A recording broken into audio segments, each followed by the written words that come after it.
quick picture? Oh. Alright, 1, 2, Well, 3. 1, 2, 3. 1, 2, 3. Got it. Yep. People say it's one of the best looking boards in a while. People saying that. What'd you say, Kyle? It's one of the best looking boards in a while. Oh, yeah. Alrighty. Well, good morning, everyone, and welcome. I call this last open meeting in 2024 of the NCUA Board to order. In addition to those joining us in the room, I note for the record that today's meeting is open to the public through a live webcast. Although we have just 2 items on the agenda, we have much to discuss, so let's quickly turn to the agenda. The first item of business today is the final rule succession planning, Part 701 and 741. Staff presenting are John Berry Jr., Policy Officer, Office of Examination and Insurance, and Ariel Pereira, Senior Staff Attorney, Office of General Counsel. Joining John and Ariel at the table to answer any questions is Kelly Lay, Director of the Office of Examination and Insurance. Good morning to all 3 of you. John, you're a pro at this now, so this should be fine. Please begin whenever the 2 of you are ready. Is the webcast on? Yes. Yeah, it is. Okay. Good morning, Chairman Harper, Vice Chairman Hopman, and Board Member Otska. My colleagues and I are here to present for your consideration a final rule entitled Succession Planning. The final rule follows the publication of July 25th, 2024 proposed rule and takes into consideration the public comments received in response to the proposal. The final rule applies to all consumer FICUs, including federally insured, state-chartered credit unions. However, to the extent that a FISCU is subject to a state statutory or regulatory requirement that conflicts with the final rule, the NCUA will defer to the state requirement. The comment period on the proposed rule closed on September 23rd, 2024. The NCUA received 187 comments in response. Comments were received from individual FICUs, state and regional credit union organizations, credit union trade organizations, consulting providers, and individuals. Approximately 116 of the comments were form letters with nearly identical wording. The issues raised in the form letters were similar to those made in many of the other comment letters. The majority of commenters acknowledged the importance of succession planning and agreed with the intent of the proposed rule. However, they also raised questions and issues regarding the rule. These are addressed in the preamble to the final rule. In general, the changes made in response to comment increased the flexibility of credit unions in complying with the new requirements. Among other changes, the final rule makes the following changes to the proposal. First, the final rule provides that a board must review its succession plan no less than every 24 months. This is opposed to the annual review that would have been required under the proposed rule. Further, loan officers, supervisory committee members, and credit committee members have been removed from the list of FICU officials that must be covered by the succession plans. The final rule also no longer specifies that a succession plan must address unexpected or temporary vacancies and does not specify required contents for a FICU's recruitment strategy. The final rule no longer requires that deviations from approved succession plans be documented in the board's meeting minutes. Finally, the rule makes several other technical, non-substantive edits for purposes of clarity. To help ensure that FICUs have the necessary time to develop their succession plans, the final rule provides for an effective date of January 1st, 2026. I will now turn it over to John, who will discuss the specifics of the final rule. Thank you, Ariel. Good morning, Chairman Harper, Vice Chairman Hopman, and Board Member Otska. The final rule requires that a federally insured credit union's board of directors establish a written succession plan that addresses specified positions.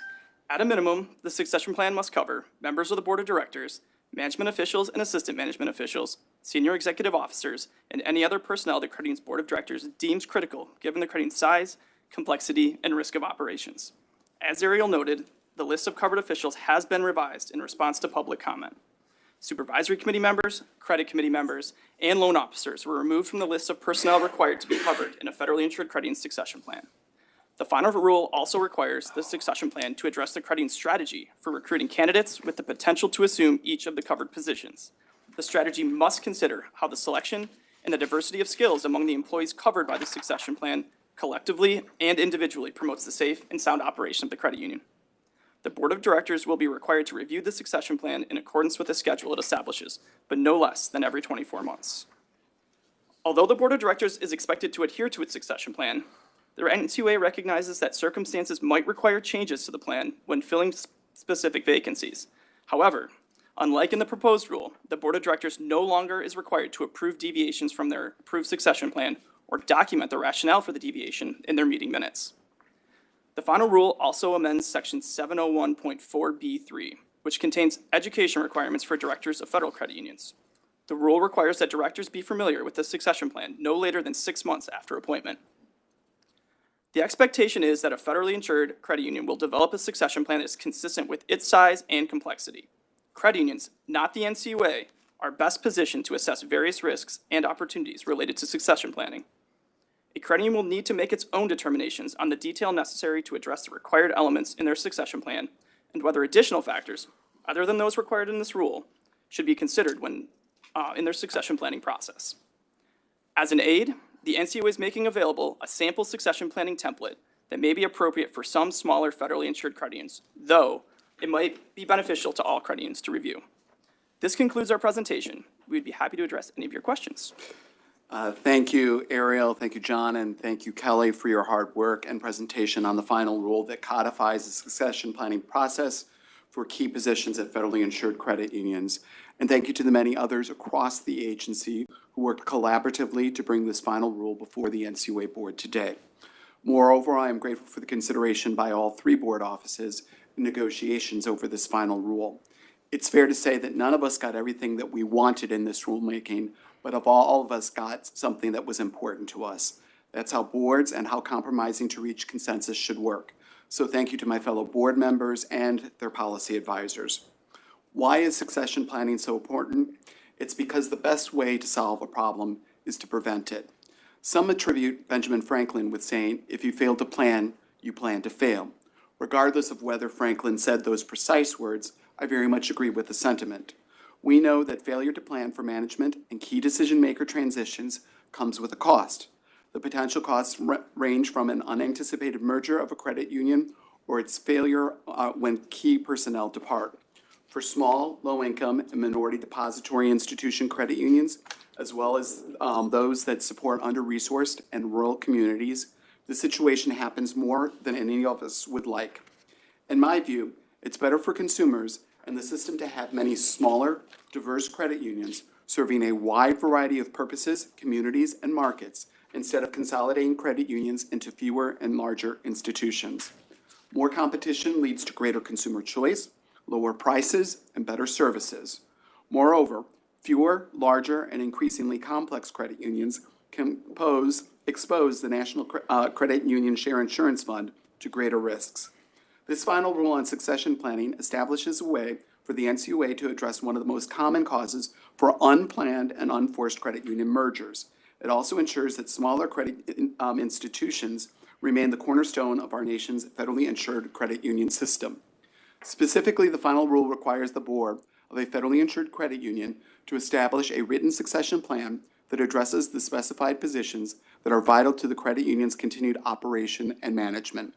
Boards also need to review these plans periodically to ensure they remain current. The final rule additionally requires newly appointed members of the board to gain a familiarity with those plans within 6 months of appointment, as John said. Further, for federally insured state-chartered credit unions in states that have established succession planning requirements, the NCUA will defer to such requirements to the extent no conflicts exist between the final rule and the state's rule. Some commenters argue that the rule will have the unintended consequence of increasing the number of consolidations, as smaller credit unions do not have the time and resources to comply with the rule. This in turn could lead to mergers with larger institutions, they assert. But smaller credit unions can develop succession plans by leveraging the templates included in the rulemaking, getting assistance through the NCUA's Small Credit Union and the Minority Depository Institutions Support Program, and completing online training available through the NCUA's Learning Management System. From my own experience, I know firsthand the effort needed to develop a succession plan. I once served on the board of a nonprofit group with approximately $650,000 in annual revenue, a level of earnings that puts the organization on par with many of the credit union industry's smaller institutions. The volunteer board of that nonprofit developed a succession plan that included that included what would happen if the leader departed and adjusted the salary structure over time to a market rate to allow for the recruitment of a new leader when the departure occurred. These efforts helped to ensure the future viability of the nonprofit when the leader moved on to her next opportunity.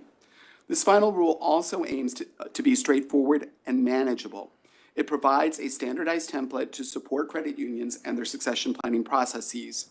It's also unnecessary to hire expensive consultants or to make the exercise overly complex. The NCUA simply expects credit unions to develop a succession plan consistent with their size and complexity. Smaller institutions can have a simple succession plan that addresses a few leadership positions, while larger institutions would have more extensive plans for a variety of critical roles.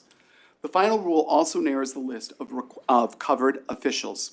That change recognizes the many varied structures and operations of credit unions within the system. So long as the succession plan addresses the required elements under this final rule, credit unions may adjust their plans to reflect their unique operations and structures. With these provisions, credit union management and boards of directors, not the NCUA, are in full control of the credit union succession planning. Some commenters noted that the supervisory guidance instead of a rulemaking is a better approach to address this issue. We have chosen instead to adopt a rule because as helpful as supervisory guidance may be, it is just that, guidance. There would be no requirements on what constitutes an acceptable succession plan, and the NCUA would lack the regulatory tools needed to address deficiencies in a credit union succession planning process. In closing, for the credit union system to achieve its full potential, smaller credit unions must remain viable and at the heart of the movement. However, a survey of NCUA exams in 2023 found that approximately 1 in 4 credit unions lacked a succession plan or had an inadequate plan in place. A credit union board's failure to plan for transition of its management and key decision makers has far-reaching consequences that affect members, local communities, and the health of the share insurance fund, as well as the sustainability of the credit union system. This succession planning rule will help address one of the most common reasons for unnecessary consolidation within the industry, and it will better ensure the system's long-term viability and promise. Finally, this rule will benefit credit union members and communities, including many of our nation's poorest and underserved areas, by ensuring the sustainability of their local community credit union. This prudent and sensible regulation makes sense, and I support it. That concludes my remarks, and I now recognize Vice Chairman Hoffman. Thank you, sir, and thanks for the presentation. Ariel John Kelly, I know it was a lot of work, a lot of changes late. Succession planning itself is important for all credit unions. I appreciate the intent of this final rule to protect the members of smaller credit unions from unintended mergers. One thing I know is after a credit union mergers, it's almost certain there'll never be another credit union just like it. That membership has lost its credit union forever. We should do everything we can to help individuals keep their own safe and sound credit union. I want to be clear, I'm still somewhat skeptical this rule will achieve that, especially for smaller credit unions. Most regulations are generally harder for smaller credit unions. I'm also generally averse to words like mandatory or new edicts that tell other people what to do, when to do it, and how to do it. Now, this past July, I voted against the proposed rule on succession planning. Now, staff heard my concerns and took a less intrusive approach to the final rule before us today, and I appreciate that very much. A succession plan in a large credit union is difficult, but in smaller credit unions, a definitive one is nearly unattainable. Those of us who have never worked at a credit union, which is most of us, may be thinking it shouldn't be that hard. Smaller credit unions have fewer positions to fill. It's a short form. Filling it out shouldn't take more than a couple hours. But here's why it's harder for a smaller credit union. For one thing, there are fewer employees to draw from, existing employees. A credit union with 3 employees cannot just draw talent from within. Even a credit union with 20 employees will not have the talent pool of qualified candidates to draw the way a larger credit union does. My point is, setting someone up for a management position is a great thing to do, but a small institution, it can create a cascade of open positions. This is a unique hardship for small credit unions. Secondly, for board positions, the same is true. If the field of membership is smaller, then the talent pool is smaller. My educated guess is that in smaller credit unions, finding someone willing to volunteer for monthly meetings, usually in the evenings, plus mandated training on compliance, personal risk as a fiduciary, not a dollar in pay, and all the challenges that go with being a board member, that's already difficult. At a credit union with a limited pool of candidates, it becomes nearly impossible. Third, smaller credit unions are more isolated. So soliciting talent from other credit unions is harder. They often don't have the human or financial resources to regularly network with other credit unions. The CEO is, say, a working manager and must fill in for other staff. When you're filling in for a teller, even breaking away for a Zoom meeting is a challenge. And lastly on this, smaller credit unions cannot pay as well as larger ones. So the jobs are less attractive to candidates that have experience. When they can't promote within and they're cut off from a natural source of candidates in the credit union world, salary is one of the few tools available to them. This is all to say that a succession plan for a smaller credit union is significantly more difficult, but not impossible if we give them the latitude to be flexible. No matter what a small credit union puts in their plan, when the time comes to implement it, the options available to them will probably have changed. If NCUA wants to preserve smaller credit unions, the best way to do that is to make running a small credit union less burdensome. If we can make that a more attractive job, then a lot of problems go away, and Americans are more likely to have the choice to join a small credit union. If we cannot give them flexibility without the additional work of documentation and approval by us, then the only definitive option for a succession plan is to merge, and that's exactly what we want to avoid. I deeply appreciate we were able to get rid of language that required a credit union to document and get approval for any deviation from their written plan. It wouldn't be a good use of anyone's time for NCUA examiners to talk to a credit union about the lack of documentation for deviating from a document that NCUA required in the first place. That takes us way off the point of this. Now, especially if that credit union is not part of the problem. They've actually managed the succession process quite well. When considering any rule, I worry about the ineffective burdens placed on already strained credit unions. Succession planning, even if it's difficult, remains a key responsibility of management. The cooperative business model gives the individual members a larger choice regarding their credit union's direction than an entity you're just a customer of. So my skepticism is solely about whether NCUA creating new paperwork for over 4,000 credit unions will actually, every year, will actually yield a tangible result that exceeds the rule's costs. And make no mistake, this rule has a very explicit goal. The chairman's been very clear from the start that the rule is to avoid unnecessary mergers whereby a field of membership loses their own unique credit union. I believe the chairman used the example of a credit union in the Pacific Northwest to focus on the logging industry and is now gone due, in theory, because the NCUA did not have a succession planning rule. For that reason, I'm grateful we have included language to reapprove the rule 3 years after its effective date, that I believe will be Jan 2029. This gives future boards the opportunity to review its effectiveness as well as its cost of compliance to the credit unions and to the agency. So it is for those reasons, those changes done in good faith by my partners on the board, that I will be voting for the rule. I want to add, there's nothing inherently wrong with mergers, even as part of a succession plan. However, mergers should be deliberate, intentional, and supported by their membership. So I'm aware we don't have a parallel universe that can show us what life would be like if we didn't pass this rule.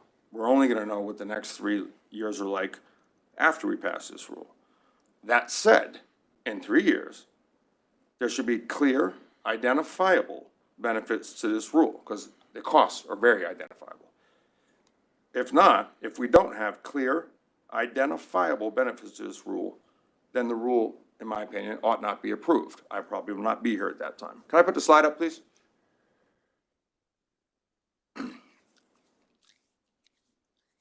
As I said, this is a rare rule where we have a very explicit way of judging if it worked or not. I put the 2 lines up there, okay? That's the number of FDIC-insured banks and NCUA-insured credit unions. Over time, this goes back 12 years, the slope is remarkably the same. There's a couple twists, but in the long run, it's remarkable. The decline in number of banks and credit unions is almost identical. Now, if you see the dotted lines, I made those up, okay? And I put those 2 lines there for the purposes so we could see them. But this rule, from its inception, has been very clear that the world with the rule, the line should be less steep. It probably still go down, because that's how it's been for 40 years, than without the rule, meaning that the parallel universe where we don't pass this, it should be more mergers, more going away, meaning a steeper line down, okay? Now, the reason I put the FDIC in there is for 2 reasons. One is it's kind of a control sample, because the pace of mergers is often defined by economic events. So we don't know what the next 3 years will look like in terms of credit unions going away. By the way, this is just numeric credit unions, most of which are mergers, right? A couple go away for other reasons, we add a few. But the FDIC is there to isolate the variable of economic conditions that may create more or fewer mergers. Secondly, the FDIC is a control sample because they're not changing their policy, only we are. So not only should we be able to say this, and this credit union without the rule, not good succession planning, but without the rule, would have been gone. And we should be able to see some change in that line and a deviation from the FDIC's line. The slopes over the last decades, you can go back, are almost identical in the long run. So the FDIC isn't changing policy and NCUA is. A future board should be able to say, should we keep having our NCUA employees and thousands of credit unions do this or not, and should be able to identify whether it has its desired effect. That concludes my remarks on this. And let me ask you this, for credit unions out there hearing about this, how long, like, what are they getting? Picture it for us. Are they gonna, the rule itself, what does it look like in terms of size? People at conventions say, you passed an 80-page rule. There's only 3 of us, you know? We work for the church credit union. We work in the basement. We're part-time deacons. Like, how are we supposed to do all this? What's it look like? The regulatory text itself is fairly short. It only amends 2 provisions, so it's hard to say how long it'll be in the Code of Federal Regulations, but I would imagine maybe 1 or 2 pages at most. You all agree NCUA does not run credit unions, right? Sir? Yeah, absolutely. We do not run credit unions, correct? That's correct. Kelly, we do not run credit unions, right? I agree, yes. Actually, I make an exception, except when they're in conservatorship. Yeah, no, that's right. Very true. That's absolutely right. That concludes my remarks. All righty, Board Member Otska, you're now recognized. Thank you, Chair Harper. So first off, I just want to say happy holidays to everybody. I hope staff and those in the audience here virtually, out in the public, take some time over this season for some well-deserved rest, relaxation, and reflection. So I know everybody's probably getting excited about the holiday season. John, Ariel, and Kelly, thank you so much for your presentation on the final rule to implement succession planning for federally insured credit unions. I appreciate the work that you and your colleagues have done in crafting today's rule. Thanks to Chair Harper for championing the rule that will improve the longevity of our credit union system and strengthen small credit unions. I support the final rule, which reflects feedback from many commenters. It is non-prescriptive, and it still gives credit unions much latitude in determining a succession plan that best suits them. On that note, I would also like to, again, encourage MDIs to account for their designation as they draft their succession plans. Again, you know, the purpose of this is to really think about how best to serve the needs of members when there may be departures, you know, the community around you is changing, just to think about how a succession plan can help serve the members in the end. Our mission of providing credit to people of modest means, the credit union mission of providing credit to people of modest means, is dependent on the presence of credit unions in rural areas, small towns, other communities that would otherwise be banking deserts. I think I mentioned this at the July board meeting when we first issued the proposal. A sudden departure, difficult recruiting for vacant positions, a lack of leadership at credit unions. We've seen all of these before. All of those things can result in financial and operational problems, which hurts members and puts the viability of the institution at risk. That's really the reason why I think thinking about succession planning is so important. To this end, I encourage small credit unions and MDIs to share how else the NCUA can help think about their long-term continuity plans. So for example, we have a new crop of high school and college graduates out there next spring. We have local members of the community. We have business leaders, all of whom can and should see viable careers in the credit union industry.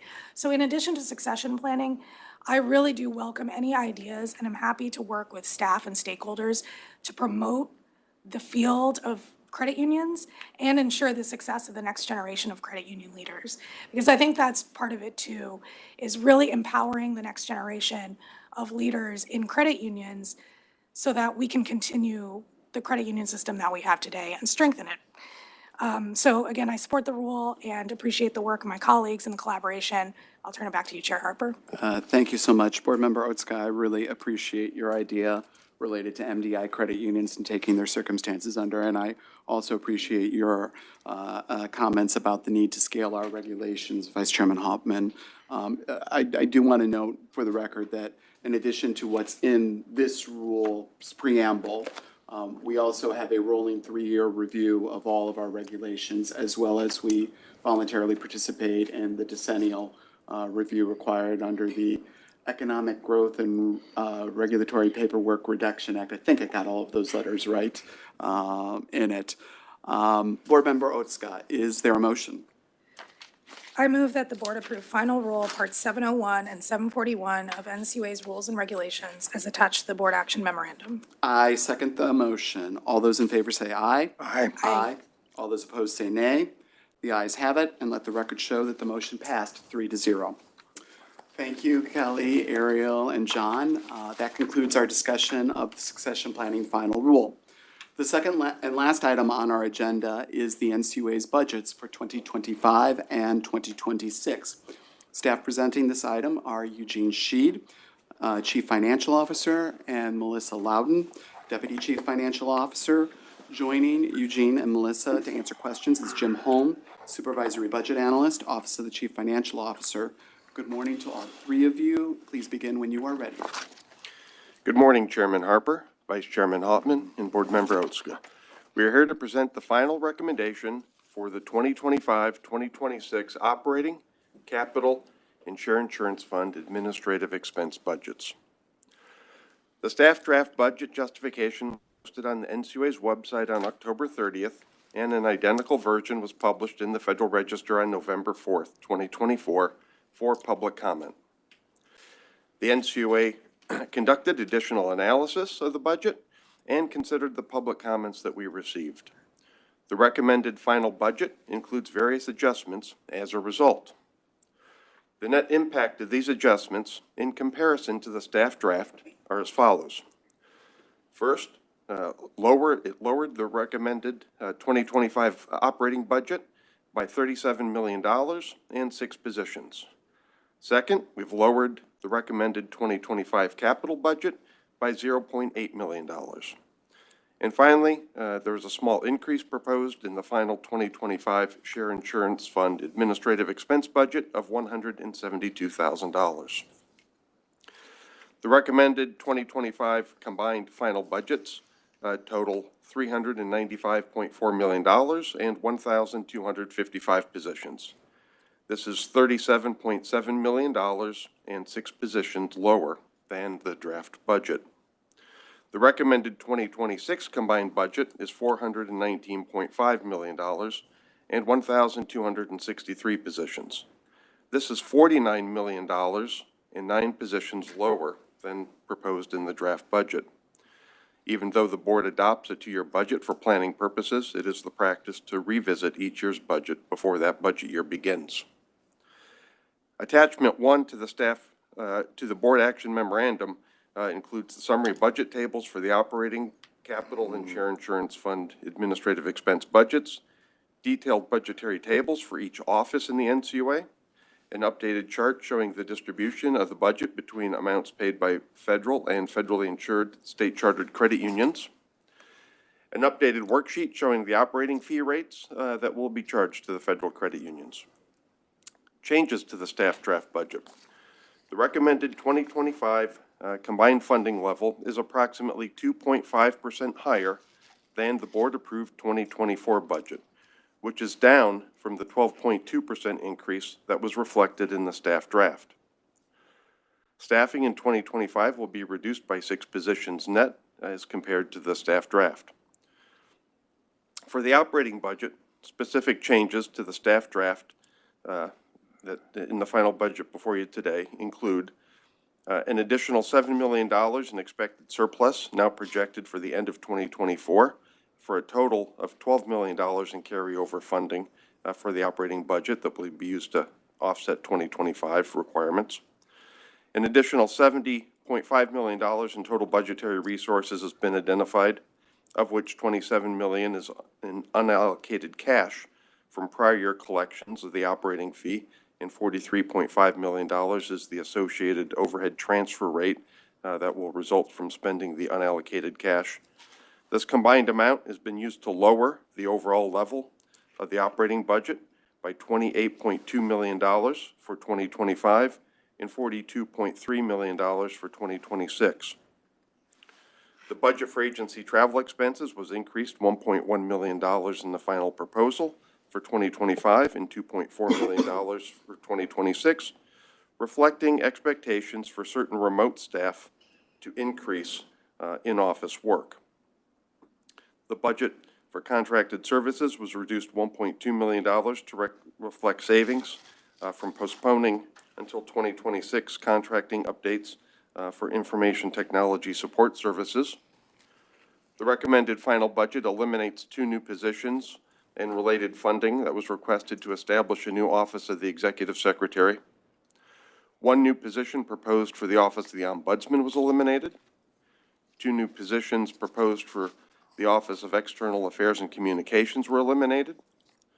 1 new executive position has been added to the Office of the Executive Director, and a previously authorized executive position in the same office has been upgraded. And reductions totaling $0.9 million net were made to several offices, lowering the proposed budget for things such as the Student Loan Repayment Program, the agency's proposed year-round intern program, and eliminating travel for a proposed training forum. Some additional adjustments were made to funding levels from the staff draft for corrections, as well as to reflect updated information that was not available at the time the draft was published. For the capital budget, the recommended final 2025 capital budget is approximately $0.8 million lower than the staff draft. After reviewing the status of capital projects, we identified balances from completed capital projects that are being used to offset the 2025 requirements. For the Share Insurance Fund administrative budget, the final recommended budget for 2025 and 2026 is higher than the staff draft, as I mentioned, by $172,000 in both years, due to a reestimate of travel expenses for state supervisory authority examiners attending NCUA-sponsored training. Turning now to comments that we received from the public. As required by the Act, the NCUA held a public briefing on November 22nd, 2024, to discuss the draft budget. At that meeting, representatives from 4 different associations presented their views on the draft. The NCUA also received written statements from 14 organizations or individuals that did not make presentations at the budget meeting. In all, 18 written submissions are posted on regulations.gov's website. Many of the general comments received from the public related to operations and programming matters rather than specific budgetary matters. The agency will provide these comments directly to the appropriate NCUA senior executives responsible for those relevant programs. 9 commenters expressed concern about the 12.2% annual growth rate in the 2025 draft budget. As I've stated, the recommended 2025 combined final budget is $37.7 million lower than the staff draft. This is a 2.5% annual growth rate, which is 9.7% lower than the draft and approximately 9.8% lower than the 12.3% increase that was approved by the board for 2025 as a part of the 2024-2025 budget. The changes, as I've already mentioned, were largely driven by reductions in positions that were proposed in the draft budget, as well as the additional surplus funds and unspent cash that had been identified, which offset 2025 funding needs. 7 commenters remarked on the staff draft budget's increase for the Office of Consumer Financial Protection. 5 of the commenters opposed the increase, while 2 of the commenters supported the addition. The additional positions added in the staff draft support NCUA's responsibility to ensure a safe, sound, viable system of cooperative credit that protects credit union members. While the Consumer Financial Protection Bureau examines federally insured credit unions with assets more than $10 billion, the CFPB is not the only federal regulator responsible for administering federal consumer financial protection laws.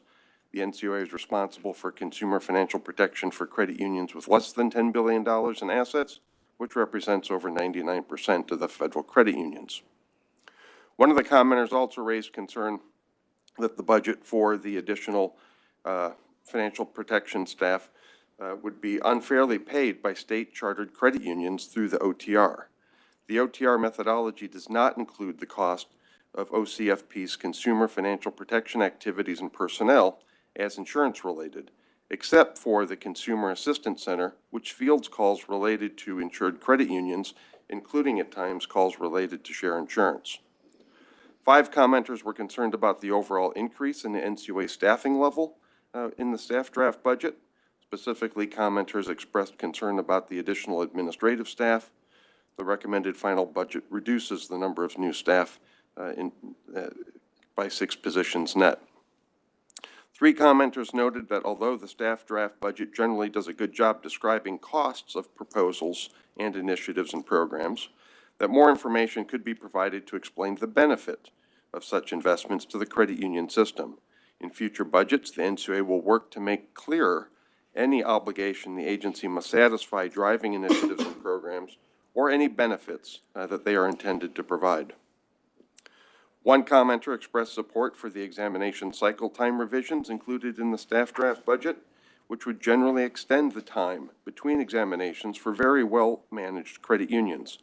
The exam cycle revisions and related resource levels presented in the final budget are the same as those presented in the draft budget and are detailed in Attachment 2 to the Board Action Memorandum. 3 commenters noted the importance for support to small and minority depository institutions and that the NCUA should continue and deepen this work. The final budget maintains resources that were in the staff draft budget for this purpose. And finally, 2 letters expressed concern about the operating fee and the burden that it has on credit unions. Based on the staff draft, the operating fee would have increased by 9.02%. However, based on the revised lower budget, the operating fee for 2025 will now decrease by 1.17%. The Board Action Memorandum includes additional discussion on the budget feedback we received during the comment period. Melissa will now present on the overhead transfer rate and the financing of the budget. Right. Thank you, Eugene. In December 2023, the NCUA board requested comment on the OTR methodology and provided additional detail and transparency to the public on the OTR calculation. NCUA received comments from 4 trade groups. The comments centered on the transparency and clarification provided in the notice, the method of requesting comments on the OTR, whether the NCUA has legal authority in using the Share Insurance Fund to fund the operating budget, and whether the allocation used in the OTR calculation for third-party vendors and QSOs should be attributed to safety and soundness. Commenters also favored the current process NCUA uses to request comment on the OTR every 3 years, and emphasized the need to retain the comment period associated with the annual budget briefing. The NCUA did not identify any need to update the OTR methodology at that time, but the agency remains committed to requesting comment from the public on the OTR methodology every 3 years.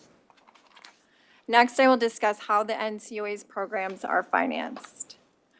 The NCUA expenses are funded primarily through annual operating fees paid by federal credit unions and monthly transfers from the Share Insurance Fund using the OTR. The approved methodologies for calculating the OTR and the operating fees are applied to determine the amount of the budget that will be financed by each. The staff draft includes a discussion of these methodologies on pages 36 through 42. The final 2025 OTR is 61.7%, the same level as the staff draft and the 2024 OTR. The residual 38.3% of the 2025 budget will be collected through the operating fee billed to federal credit unions. Consumer federal credit unions with assets equal to or less than $2.08 million will not be assessed an operating fee in 2025 pursuant to the approved operating fee schedule methodology. For consumer federal credit unions with assets greater than 2.08 million, the NCUA establishes a three-tiered scale to compute the operating fee charged. The specific steps used to determine the operating fee and the scale for rates charged to different asset-sized federal credit unions are included in Attachment 1 of the Board Action Memorandum.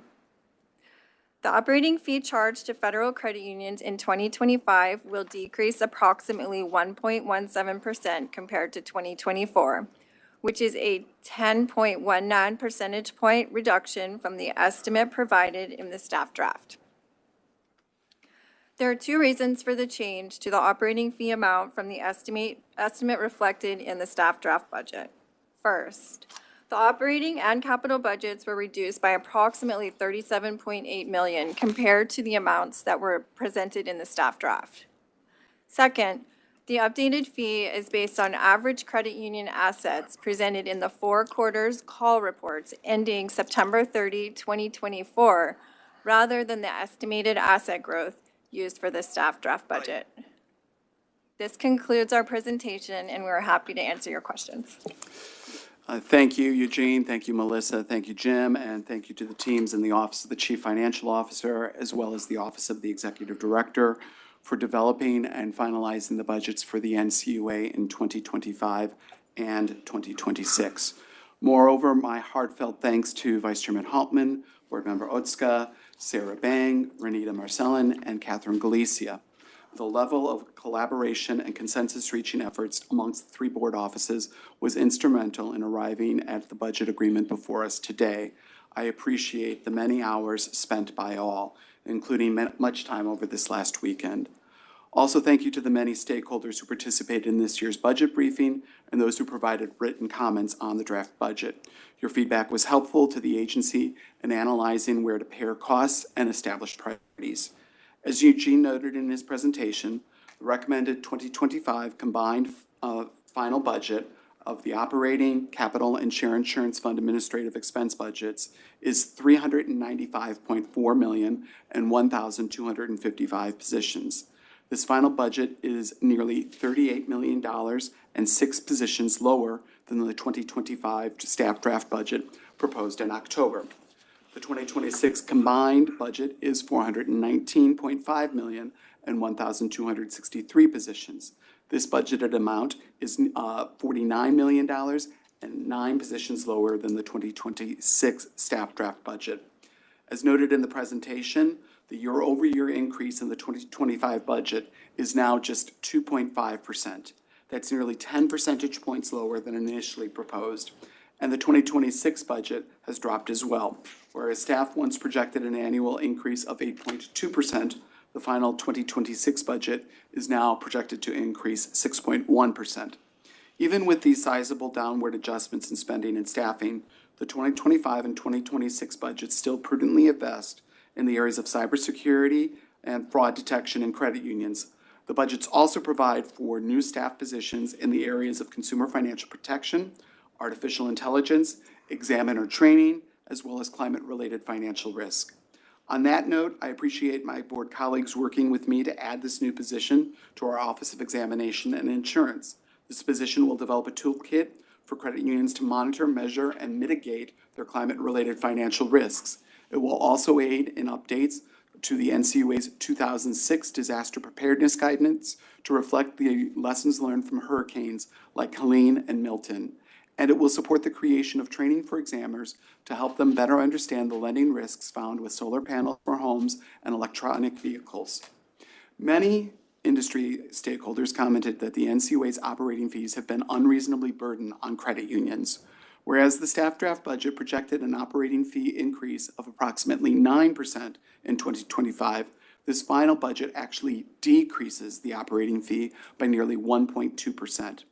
What's more, the NCUA's operating expenses account for less than 1% of total credit union administrative expenses, regardless of credit union asset size. Some stakeholders critical of the NCUA have also asserted that the agency's budget is growing faster than the rate of inflation.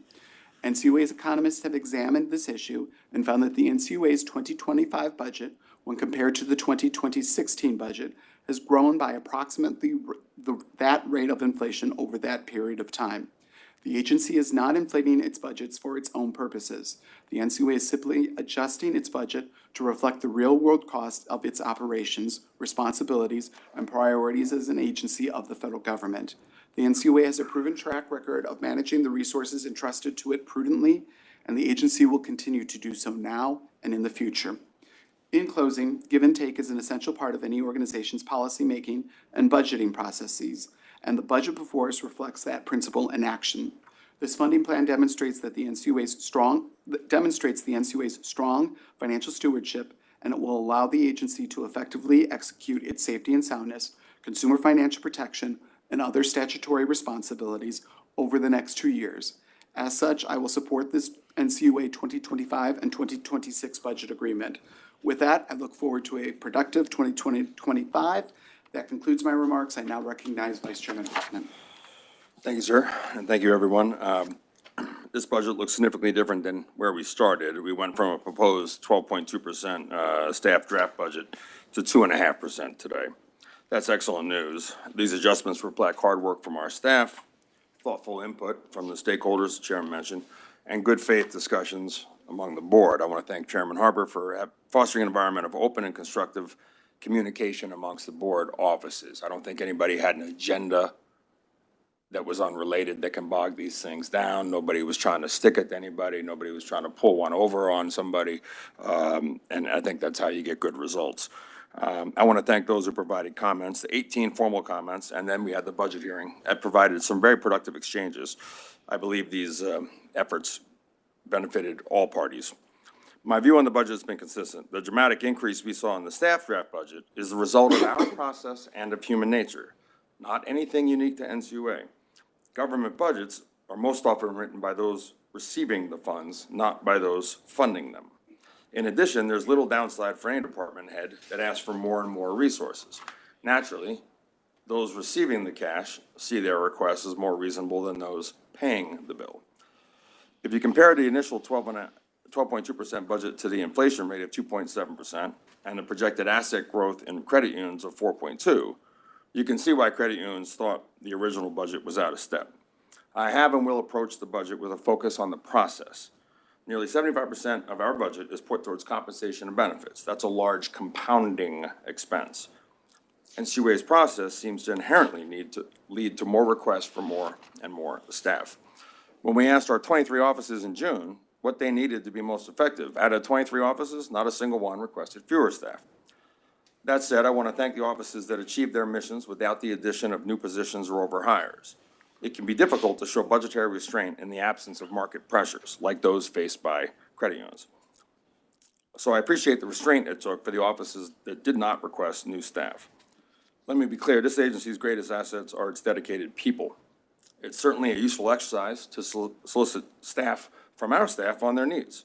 But like credit unions and private businesses, we must balance those needs against income projections, priorities, and fiscal constraints. We owe it to America's credit unions and their members to ensure our priorities align with the difficult decisions that they have to make every day. The initial staff budget also included the creation of a new Office of the Executive Secretary and 2 additional positions. That would have increased our number of departments from 23 to 24. I'm pleased to note that office is not in this budget today. One way to look at what we've accomplished is that a $100 million credit union, as an example, $100 million credit union will get a bill that's about $200 lower than the bill they paid this year. Not lower than inflation, not lower than insured asset growth, numerically lower. I'd guess that their other insurance costs, like property and casualty insurance, will not be going down next year. So in closing, I want to thank the staff, management, my fellow board members for their willingness to work together. I'm grateful to stakeholders who took the time to digest that initial budget and offer ideas. So thank you to you all. Just one question. I mentioned the bills, which holding insured shares constant would be lower than last year if you had the exact same amount. When did they get the bill? Remind us of that. Sure. The operating fee invoices will be sent as part of the Cycle 1 billing process. They go out March 2025 and due back April 2025. That concludes my remarks. Thank you. Thank you. Board Member Otska, you're now recognized. Thank you, Chair Harper. Thank you to the staff. Thank you guys for your presentation, and more importantly, for seeing us through the budget process. I know every year we do this, and your office embarks on this exercise. I know it's not easy, so thank you. Also want to thank the Office of the Executive Director, Chairman's Office, the Vice Chairman's Office, and all the staff that have collaborated to work on this. Really appreciate everyone's work in collaboration in getting us to this final product. So thank you to my fellow board members. Also want to echo my colleagues. Thank you to the public commenters and stakeholders who provided feedback and were engaged in this process. I think that process is helpful for us, and it's also helpful to understand where the public's priorities are. The final budget for 2025 and 2026 represents investments in our agency's mission, workforce, infrastructure, and ultimately our system of cooperative credit. That is the whole point here. The additional investment in our staff who are there to carry out this important mission, and technological investments into exam and chartering software and other infrastructure will help the NCUA better protect the Share Insurance Fund and credit union members. For example, the new positions requested by ONES, our office that examines the largest and most complex credit unions, will allow us to better support credit unions in the $5 to $10 billion range as they prepare for more robust examinations.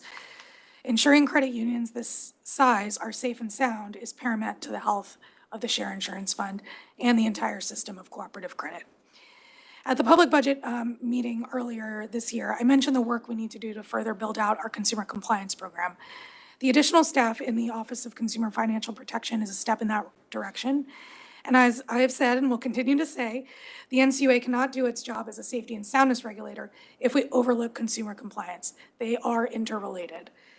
As Eugene has pointed out in his presentation, we have managed to make investments and fund much-needed expenditures, while still requiring a lower percentage in fees from credit unions.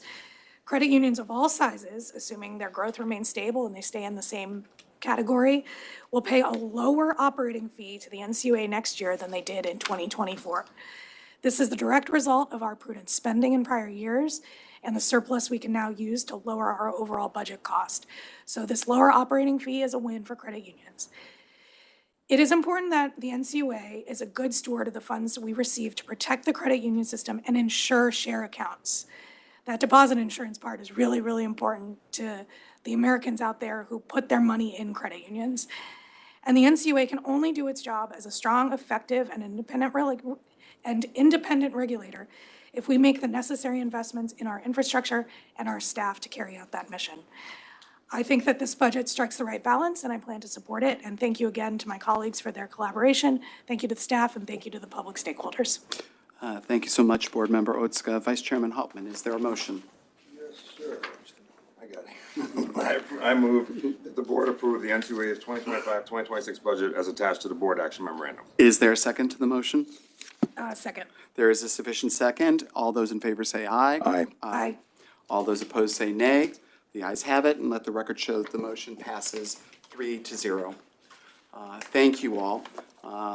Before we conclude our meeting, I would like to first recognize Vice Chairman Hauptman for some brief observations about a newly chartered credit union. Oh, I appreciate you giving me the opportunity. This is, new charters has been a priority of mine, even before I worked here at the Senate confirmation process. So great news. I'm going to give a shout out to a few people. Seoul Federal Credit Union, chartered last week.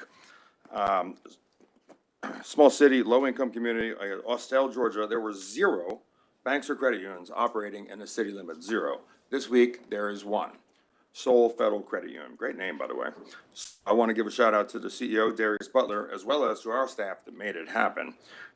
3 folks here in Cure, Division Director Rita Woods, and then 2 coordinators, Sue Graham, Michelle Dickens, terrific job. And then in the southern region, which is where this credit union will be, Ronnie Blue, Elizabeth Yentes, and John Garcia all did great work in bringing this into the world. And it is so great to see these new credit unions. They only exist because somebody out there wasn't satisfied with the current financial services marketplace. And the only thing better than taking your money to someone that treats you better is starting your own. So great job to our staff, and congratulations to the folks down in Georgia. I joined the vice chairman in his appreciation for staff's hard work on this new charter. The organizers of Seoul Community Federal Credit Union have really made a difference and are making a difference in their communities' lives, a community of modest means that, as the vice chairman noted, previously lacked access to any mainstream financial provider. It's a source of great satisfaction when the NCUA can help organizers like those at Seoul Community Federal Credit Union to bring their visions of a greater financial security to life. That concludes my remarks on the new charter. Board Member Otska, is there anything you want to add? Just want to add, I get to clean up, yeah. I want to echo what my colleagues have said. I do think new credit unions are important. Love to see new credit unions forming that are going to serve their communities. Banking deserts and trying to address banking deserts and making sure that people have access to financial services is one of my priorities. And so it's great to be able to collaborate with my fellow board members. And thank you to the vice chair and the chair for their work on this. And I look forward to working with them on all of these issues. So appreciate, thank you. Great, thank you.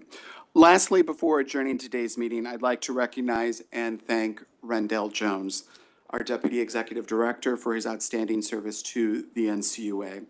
Some of you may know that Thursday is Rendell's last working day at the NCUA, and I want to express my profound gratitude and appreciation for all that he's done at the agency. Rendell initially joined the NCUA more than a decade ago as our Chief Financial Officer before becoming the agency's Deputy Executive Director 5 years ago. To say that he excelled in both positions would be an understatement. As a leader, Rendell continually strives to improve performance. When he works on something, he makes it better. He's also a textbook example of what constitutes a servant leader. He creates environments where teams can thrive. Indeed, Rendell is widely known for his commitment to the NCUA team, seconded by only his commitment to the Marvel Cinematic Universe, especially Captain America. In addition to preserving and striving to preserve liberty and justice for all, Rendell has worked tirelessly to ensure the NCUA accomplished its mission during these last 10 years, including during the difficult COVID pandemic period, where we were really inventing how we performed our work. What's more, he has always done his work with a smile and with a jovial manner. To paraphrase the catchphrase of his superhero inspiration, he could do this all day. That pithy line really sums up Rendell's work ethic and attitude. I know that I'm not alone in saying thank you for your many contributions to the NCUA and the credit union system. Rendell, congratulations and best wishes for you on your new professional opportunity. You'll be sorely missed here, but the entire NCUA team is pulling for your success and wishing you and your family the very best. Thank you. Vice Chairman Hauptman? Yes, sir. Echo those remarks. It is sad to see you go, Rendell. I've enjoyed working with you. And I'll just leave it at this, that I think we all want this in any job. The reality is we found out you're leaving. He said, Rendell's going to go to the Federal Reserve. The reaction is the one I think we'd all want, which is, oh no, that's bad. And is there anything we can do? Is it a done deal? Is it money? Can we match that? What do we need? That is all you need to say, I think. When people really, really, really don't want you to go, your departure is considered bad news, both personally and for the agency. And the first reaction is there any way we can stop this? Is there any way we can keep him there? And I just hope that, my career follows that. So good luck to you, sir. Thank you, Vice Chairman. Board Member Otska? Yeah, also want to congratulate Rendell on his new opportunity. Thank him for his service to the NCUA and to the public. And we really, we wish you all the best, Rendell. I think since I've joined the board, you've always provided really knowledgeable insight. You're very responsive. You're great at your job. So wish you all the best and thank you for your service. With that, thank you, everyone. That is the end of our agenda today, as well as our closing comments. We wish you all a joyful and peaceful set of holidays in the weeks ahead. We thank Jim Holm for actually bringing some holiday spirit with his bow tied to the table. And we look forward to seeing you all in January at our next open board meeting. There being no further business before the board, we are hereby adjourned.